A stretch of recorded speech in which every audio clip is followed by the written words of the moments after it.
പക്ഷേ ഈ പൗരത്വ ഭേദഗതി രജിസ്റ്റർ അത് കുറച്ചു കാലം മുമ്പ് വലിയ രീതിയിൽ വാർത്താ പ്രാധാന്യം നേടിയിരുന്നു. വലിയ പ്രതിഷേധങ്ങൾ ഉണ്ടായിരുന്നു, വലിയ ആശങ്കകൾ ഉണ്ടായിരുന്നു. നമ്മളൊക്കെ ഇനി ഇന്ത്യ വിട്ടു പോകേണ്ടി വരുമെന്ന് പലരും പ്രചരിപ്പിച്ചു. വലിയ സമരങ്ങൾ നടന്നു, പലരും കേസിൽ പെടുകയും ചെയ്തു. പിന്നീട് ആ പൗരത്വ ഭേദഗതി രജിസ്റ്റർ NRC അതിനെന്താണ് ഇപ്പോൾ സംഭവിച്ചിരിക്കുന്നത്?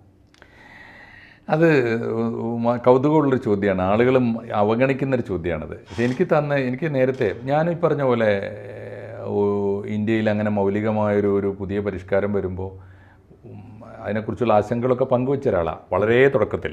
പക്ഷെ പിന്നെ എനിക്ക് മനസ്സിലായത് ഇത് ഓരോ ഇലക്ഷൻ വരുമ്പോഴും നടക്കുന്ന ഒരു ക്യാമ്പയിന് വേണ്ടി മാത്രമേ ആൾ ഇന്ത്യ തലത്തിൽ ഇതിൻ്റെ ആവശ്യമുള്ളൂ.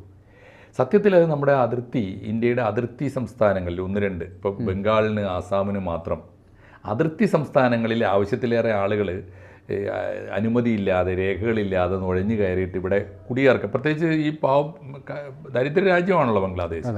അപ്പോൾ ബംഗ്ലാദേശിൽ നിന്ന് കുറേ ആളുകൾ വരിക. പിന്നെ ഇനിയിപ്പോൾ അതേ സമയത്ത് പാകിസ്ഥാൻ പഞ്ചാബിൽ നിന്ന് അത്രയും ആളുകൾ വന്നുകൊള്ളണമെന്നില്ല, കാരണം അവർ സമ്പന്നരാണ്. പഞ്ചാബികളായ പാകിസ്ഥാനികളും സമ്പന്നരാണ്, ഇന്ത്യക്കാരും സമ്പന്നർ താരതമ്യേന. അപ്പോൾ ഇത് അതിർത്തി സംസ്ഥാനങ്ങളെ മാത്രം ബാധിക്കുന്ന ഒരു നിയമമായിട്ട് വന്നാൽ മതിയായിരുന്നു എന്നാണ് എനിക്ക് തോന്നിയത്. കേരളത്തിൽ ഒരിക്കൽ പോലും ഇപ്പോൾ ഒന്ന് ആലോചിച്ച് നോക്കൂ, ഇപ്പോൾ NRCയുടെ മാനദണ്ഡങ്ങൾ അനുസരിച്ച് കേരളത്തിൽ ഒരാളെ പോലും പിടിച്ച് ഇവിടെ തടവിലുണ്ട്. എന്നിട്ട് പക്ഷേ ഇവിടെയാണ് അത്രേ അതിനുവേണ്ടി പ്രത്യേക ഡീറ്റൻഷൻ സെൻ്ററൊക്കെ പിണറായി വിജയൻ തുടങ്ങി എന്ന് പറയുന്നത്. അത് കേന്ദ്ര ഗവൺമെൻറ്റിന് അനുമതി ഫണ്ടും കൊടുത്തിട്ടുണ്ടാവും. അപ്പോൾ ആ ഒരു ക്യാമ്പയിൻ്റെ ഒരു തലം വിട്ടിട്ട് NRCക്ക് യാതൊരു സാധ്യതയില്ല. മാത്രമല്ല, ഓർമ്മയുണ്ടോ, NRC India government, Indian parliament നിയമം പാസ്സാക്കിയിട്ട് വർഷങ്ങൾ കഴിഞ്ഞിട്ടാണ് അതിൻ്റെ റൂൾസ് വന്നത്. അപ്പോൾ അത് നടപ്പാക്കാൻ ഉള്ളതായിരുന്നില്ല. അതിൻ്റെ പൊളിറ്റിക്കൽ പർപ്പസ് സെർവ് ചെയ്തു. അതെന്താണെന്ന് വെച്ചാൽ ഒരു അടിസ്ഥാന ഭരണപരിഷ്കാരം വരുന്നു എന്ന ഒരു ക്യാമ്പയിൻ ഉണ്ടാക്കുക, അതിനകത്ത് ഒരു കമ്മ്യൂണൽ ഡിവൈഡിന് പൊളിറ്റിക്കലി സാധ്യത ഉണ്ടാവുക. ഉദാഹരണത്തിന് ഇപ്പോൾ BJP ഭരിക്കുന്ന കാലത്ത് മുസ്ലിങ്ങൾക്ക് ശരിയായോ തെറ്റായോ ഇത് ഞങ്ങൾക്കെതിരാണെന്ന് തോന്നുന്നൊരു നിയമം കൊണ്ടുവരിക. സത്യത്തിൽ മുസ്ലിങ്ങൾ അതിന് വെപ്രാളം കൂട്ടേണ്ട ഒരു കാര്യം ഉണ്ടായിരുന്നില്ല. പ്രത്യേകിച്ച് കേരളത്തിൽ ഏറ്റവും കൂടുതൽ കലാപങ്ങളും പ്രതിഷേധങ്ങളും നടന്നത് കേരളത്തിലെ ഒരു മുസൽമാനെയും ബാധിക്കാൻ പോകുന്ന നിയമമല്ല അത് സംബന്ധിച്ചുള്ള കേസുകൾ പോലും ഇതുവരെ കേസ് അതാണ്. എന്നിട്ട് സമരം നടത്തിയപ്പോൾ കേസ് വന്നു. ഞാൻ പറയുന്നത് ഒരു പൗരനെങ്കിലും ഇവിടെ വഴിതെറ്റിയോ അല്ലെങ്കിൽ കണക്കിൽപ്പെടാതെയോ ജീവിച്ചത് കൊണ്ടല്ല കേസ് വന്നത്. ഇത് എവിടെയോ ആരെയോ ബാധിക്കാൻ പോകുന്ന ഒരു നിയമം എന്ന രീതിയിൽ ഇവിടെ വലിയ കോലാഹലം കൂട്ടിയപ്പോൾ ഉണ്ടായ കേസുകളാണ്. ആ കേസുകൾ ഇപ്പോഴും അനുഭവിക്കുന്നു. അപ്പോൾ സത്യത്തിൽ ഇത് കേരളത്തിലൊന്നും ഒരു അനക്കം പോലും, ഒരു ഈച്ച പോലും അനങ്ങേണ്ടിയിരുന്നില്ല. അല്ല മാഷെ, ഇവിടെ ആ കേസിൻ്റെ പ്രാധാന്യം വന്നത് ഇവിടുത്തെ ഭരിക്കുന്ന സർക്കാർ പ്രഖ്യാപിത നിലപാടായിട്ട് എടുത്തത് ഈ പൗരത്വ ഭേദഗതി നിയമവുമായിട്ട് സഹകരിക്കില്ല എന്നായിരുന്നു പ്രഖ്യാപിത നിലപാട്. സഹകരിക്കില്ല എന്ന് മാത്രമല്ല, അത് നിയമമായി വന്നാൽ ഞങ്ങൾ നടപ്പാക്കില്ല. ഇല്ല, അതൊക്കെ വിശ്വസിക്കാൻ മലയാളി ഉണ്ടായല്ലോ. എന്തൊരു നോൺസെൻസ് ആലോചിച്ച് നോക്കൂ. രാജ്യത്തിന് നിയമം കൊണ്ടുവന്നാൽ, ഇന്ത്യയിലെ പാസ്പോർട്ട് നിയമത്തിൽ ഒരു ഭേദഗതി വരുത്തിയാൽ, ഇന്ത്യയിലെ പൗരത്വ നിയമത്തിൽ ഭേദഗതി വരുത്തിയാൽ, അഭയാർത്ഥി നിയമത്തിൽ ഭേദഗതി വരുത്തിയാൽ, ഇത് വിദേശകാര്യ വകുപ്പും കേന്ദ്ര ഗവൺമെൻറ്റും ചെയ്യേണ്ടതല്ലേ. അത് ചെയ്യില്ല എന്നെങ്ങനെ പറയാൻ പറ്റും? എന്നാൽ പിന്നെ ഇന്ത്യ അടിക്കുന്ന പാസ്പോർട്ട് ഞങ്ങൾക്ക് ബാധകമല്ല, ഞങ്ങൾ വേറെ പാസ്പോർട്ട് അടിക്കുന്നു, അത് വൃത്തിയിടാ. സത്യത്തിൽ പറയാൻ പാടില്ല. അതിപ്പോൾ പറഞ്ഞത് ആരെ ആവേശം കൊള്ളിക്കാനായാലും ആ ആവേശത്തിൻ്റെ വില മാത്രമേ അത് പിണറായി വിജയൻ പറഞ്ഞാൽ പോലും കൊടുക്കാൻ പാടുള്ളൂ. ജനങ്ങൾ സ്വീകരിക്കാൻ പാടുണ്ടായിരുന്നില്ല. പക്ഷേ ഇപ്പോൾ പ്രേമം ചോദിച്ച ചോദ്യം ഉണ്ടല്ലോ, അത് വളരെ പ്രധാനമാണ്. ആലോചിച്ച് നോക്കൂ. അങ്ങനെയാണെങ്കിൽ ഇപ്പോൾ NRC നിയമം വന്നല്ലോ. NRC ഇപ്പോൾ നിയമം എന്ന് പറഞ്ഞാൽ എന്താണ് നമ്മൾ പറയുന്നത്? ആദ്യം ആക്റ്റായി, പിന്നെ റൂളായി, രാജ്യം മുഴുവൻ നടപ്പാക്കേണ്ട സമയമായില്ലേ?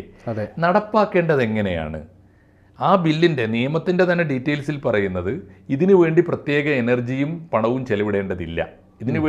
ഇത് കോർഡിനേറ്റ് ചെയ്യാൻ ജില്ലാതലത്തിൽ ജില്ലാ കളക്ടറേറ്റിൽ ഒരു ഓഫീസ് മതി. ബാക്കി പണി ആരാ ചെയ്യേണ്ടത്? സെൻസസിൻ്റെ കൂടെയാണ് ചെയ്യേണ്ടത്. അപ്പോൾ സെൻസസിൻ്റെ കൂടെ NPR, നാഷണൽ രജിസ്ട്രി, എന്താണ് നാഷണൽ പോപ്പുലേഷൻ രജിസ്ട്രി എന്ന് പറഞ്ഞിട്ട് ഒരു ഫോം ഉണ്ടാവും, സ്പെഷ്യൽ ഫോം. അപ്പോൾ സെൻസസിന് വരുന്ന ഉദ്യോഗസ്ഥന്മാരോട് കോർഡിനേറ്റ് ചെയ്തിട്ട് ആ ഉദ്യോഗസ്ഥന്മാരുടെ കയ്യിൽ ഈ ഫോമും കൂടി കൊടുക്കും. ആ ഫോം ഫില്ല് ചെയ്തിട്ട് നമ്മുടെ നമ്മുടെ പാരമ്പര്യമായ പൗരത്വം ഇവിടുത്തെ ആണെന്ന് തെളിയിക്കേണ്ട രേഖകൾ, ബർത്ത് സർട്ടിഫിക്കറ്റ് ഉൾപ്പെടെയുള്ളത് അതിൻ്റെ കൂടെ അറ്റാച്ച് ചെയ്യണമെന്നാണ് പറഞ്ഞിരുന്നത്. ശരി, ആ നിയമം പാസ്സായി വന്നല്ലോ, റൂളും വന്നല്ലോ, സെൻസസും വന്നല്ലോ. ഇത്രയും കാലം നമുക്ക് വേണമെങ്കിൽ പറയാമായിരുന്നു NPR നിയമം പാസ്സാക്കി കഴിഞ്ഞിട്ട്, NRC നിയമം പാസ്സായി കഴിഞ്ഞിട്ട് പിന്നെ സെൻസസ് നടന്നില്ലല്ലോ. ഇപ്പോൾ സെൻസസ് പ്രഖ്യാപിച്ചല്ലോ. 2027 സെൻസസ് നടക്കാൻ പോകുന്നു. അതിൻ്റെ എല്ലാ ഒരുക്കങ്ങളും വലിയ വലിയ സന്നാഹങ്ങളോടെ ഇന്ത്യ മുഴുവൻ നടക്കുന്നു. അതിനുവേണ്ടി നിരന്തരമായി മാസങ്ങൾ തോറും മീറ്റിംഗ് നടക്കുന്നു, റിവ്യൂ നടക്കുന്നു, സെൻസസ് ഉദ്യോഗസ്ഥന്മാരെ നിയമിച്ചിരിക്കുന്നു. എല്ലാവർക്കും പരിശീലനം കൊടുക്കുന്നു, ഒക്കെ നടക്കുകയാണല്ലോ. ആദ്യത്തെ മീറ്റിങ്ങിൽ ബന്ധപ്പെട്ട ഉദ്യോഗസ്ഥന്മാർ ഗവൺമെൻറ്റിൻ്റെ ഭാഗത്തു നിന്ന് വന്നവരോട് ചോദിച്ചു, ഇതിലെവിടെ NRC എവിടെ, NPRൻ്റെ ഫോം ഇല്ലല്ലോ, സോറി, അങ്ങനെ ഒന്ന് നടപ്പാക്കാൻ ഇപ്പോൾ ഈ സെൻസസിൻ്റെ കൂടെ തീരുമാനിച്ചിട്ടില്ല, ഇനി എന്ന് നടപ്പാക്കാനാ? അപ്പോൾ ഈ മനസ്സിലാക്കേണ്ടത് ഈ NRC എന്ന് പറയുന്നൊരു പൊളിറ്റിക്കൽ അജണ്ടയുടെ ഭാഗമായിരുന്നു. എക്സാക്ട്ലി, അതൊരു ക്യാമ്പയിൻ മെറ്റീരിയലായിരുന്നു. ഇങ്ങനെ ചില നിയമങ്ങൾ വരാറുണ്ട്, അത് നടപ്പാക്കാനോ നാട്ടിൽ പരിഷ്കരിക്കാനോ അല്ല. അപ്പോൾ അതിന് സമാനമായ ചില, ഞാൻ പറയുന്നത് ഇപ്പോൾ BJP ഗവൺമെൻറ്റിൻ്റെ പല മൗലികമായ പരിഷ്കാരങ്ങളെയും കലവറയില്ലാതെ സ്വാഗതം ചെയ്യുന്ന ഒരാളാണ് ഞാൻ. ചില പരിഷ്കാരങ്ങൾ വളരെ അനിവാര്യമാണ്. ഇപ്പോൾ മുത്തലാഖ് നിരോധിച്ചു, അങ്ങനെ മൗലികമായി.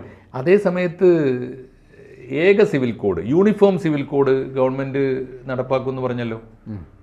തരാതരം പോലെ ഓരോ സംസ്ഥാനത്ത് പോയിട്ട് നമ്മുടെ നേതാക്കന്മാർ, നമ്മുടെ രാജ്യം ഭരിക്കുന്ന നേതാക്കൾ പ്രഖ്യാപിക്കുകയാണ്, ക്രിസ്ത്യാനികൾക്ക് ഭൂരിപക്ഷമുള്ളിടത്ത് യൂണിഫോം സിവിൽ കോഡിൽ ക്രിസ്ത്യൻസ് വരില്ല കേട്ടോ.